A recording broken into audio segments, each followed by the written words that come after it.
আসসালামু আলাইকুম সবাইকে। আশা করি সবাই ভালো আছেন, সুস্থ আছেন। এই মুহূর্তে যারা আমাদের চ্যানেলটিতে আসছেন সবাইকে অসংখ্য ধন্যবাদ। আজকে আমরা আলোচনা করব ইসলামী ব্যাংক বাংলাদেশ পিএলসিতে আমরা বিগত সময়ে ১ লক্ষ টাকার উপরে কিন্তু আলোচনা করেছি। অনেকে ভিডিওর কমেন্ট বক্সে আমাদেরকে কমেন্টস করেছেন ১ লক্ষ টাকার নিচে আমরা কি ফিক্সড ডিপোজিট করতে পারবো কিনা ইসলামী ব্যাংকে। ওকে, এই বিষয়টি নিয়ে আজকে বিস্তারিত থাকছে, অবশ্যই ভিডিওটি জুড়ে সাথে থাকবেন। আপনারা এই মুহূর্তে যারা আমাদের চ্যানেলটিতে আসছেন অবশ্যই সাবস্ক্রাইব করে সম্পূর্ণ ভিডিওটি দেখার জন্য চেষ্টা করবেন। ওকে, ইসলামী ব্যাংকে ১ লক্ষ টাকার নিচে আপনি চাইলে সর্বনিম্ন ১০,০০০ টাকা থেকে এফডিআরটি করতে পারেন এবং সর্বনিম্ন ১০,০০০ টাকা থেকে শুরু করে এর উপরে আপনি অধিক সংখ্যক এফডিআর করতে পারেন, এটাতে কোনো সমস্যা নেই। যাই হোক, আমরা আজকে ১০,০০০ থেকে শুরু করে ৫০,০০০ টাকা পর্যন্ত আপনি যদি ইসলামী ব্যাংকে এফডিআর করে রাখেন তাহলে আপনি কত টাকা পাচ্ছেন সেই বিষয়টি আপনাদেরকে দেখানোর চেষ্টা করব। তাই প্রথমত এখানে দেখতে পাচ্ছেন আমরা কিন্তু ইসলামী ব্যাংকের একটা ওয়েবসাইটে চলে আসছি।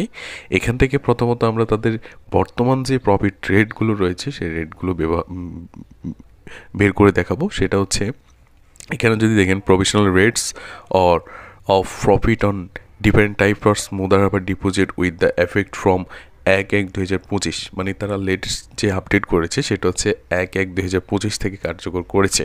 এখনও পর্যন্ত তারা কিন্তু এটা চেঞ্জ করে নাই।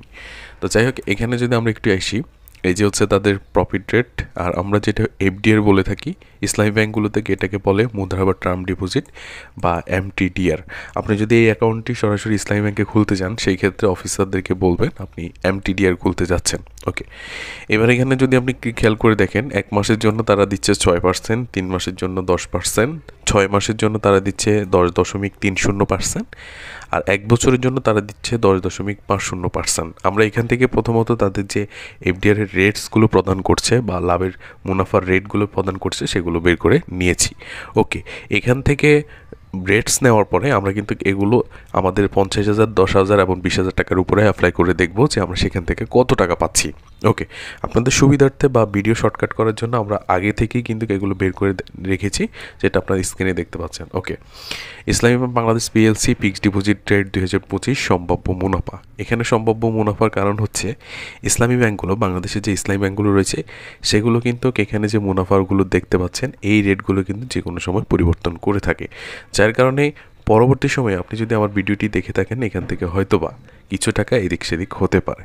যাই হোক, আজকে আমাদের মূল বিষয় হচ্ছে ১০,০০০, ২০,০০০, ৫০,০০০ টাকা যদি আমরা এফডিআর করে ইসলামী ব্যাংকে ফিক্সড ডিপোজিট করে রাখি সেই ক্ষেত্রে আমরা কত টাকা পাচ্ছি এটা দেখানোর জন্য।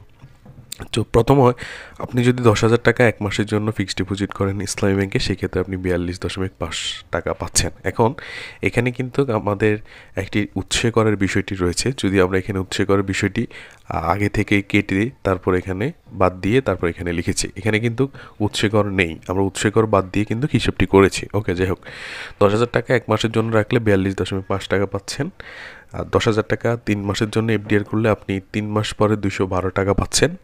৬ মাসের জন্য এফডিআর করলে ৪৩৮ টাকা পাচ্ছেন, এবং ১ বছরের জন্য আপনি যদি ১০,০০০ টাকা জমা রাখেন সেই ক্ষেত্রে আপনি ৮৯৩ টাকা পাবেন। ২০,০০০ টাকা আপনি যদি এফডিআর করে থাকেন সেই ক্ষেত্রে আপনি ৮৫ টাকা পাচ্ছেন প্রত্যেক মাসে। ৩ মাসের জন্য করলে ৪৮৫ টাকা, আর ৬ মাসের জন্য ৮৭৭ টাকা, এবং হচ্ছে ২০,০০০ টাকা আপনি যদি ১ বছরের জন্য রাখেন সেই ক্ষেত্রে হচ্ছে আপনার ১,৭৮৫ টাকা আপনি পাচ্ছেন ১ বছর পরে। এইবার ৫০,০০০ টাকা আপনি যদি ১ মাসের জন্য জমা রাখেন সেক্ষেত্রে আপনি পাচ্ছেন ২১৩ টাকা। আপনি যদি ৩ মাসের জন্য ৫০,০০০ টাকা ইসলামী ব্যাংকে জমা রাখেন আপনি পাচ্ছেন ১২৩৫ টাকা। আপনি যদি ৬ মাসের জন্য ইসলামী ব্যাংকে টাকা রাখেন ২,১৮৯ টাকা পাচ্ছেন। আর ১ বছরের জন্য ৫০,০০০ টাকা ফিক্সড ডিপোজিট করলে আপনি পাচ্ছেন ৪,৪৬৩ টাকা। এই ছিল আজকের বিষয়। এখন আরেকটি প্রশ্ন থাকতে পারে, সেটা হচ্ছে এখানে আপনি যদি ৫০,০০০ টাকা ৩ মাসের জন্য করে ২ মাসের মাথায় ভেঙে ফেলেন সেক্ষেত্রে কিন্তু আপনার কোনো প্রকার লাভ পাবেন না, এটা একটি কথা। আরেকটা কথা হচ্ছে ১০,০০০ টাকা আপনি যদি ৩ মাসের জন্য করেন বা ৬ মাসের জন্য করছেন, পরবর্তীতে আপনি যদি এই লাভের টাকাগুলো উত্তোলন না করে আপনি যদি অটোমেটিকলি টাকা রেখে দিতে চান সেক্ষেত্রে আপনার কিছুই করতে হবে না, এই অ্যামাউন্টটি অটোমেটিকলি কিন্তু চলতে থাকবে।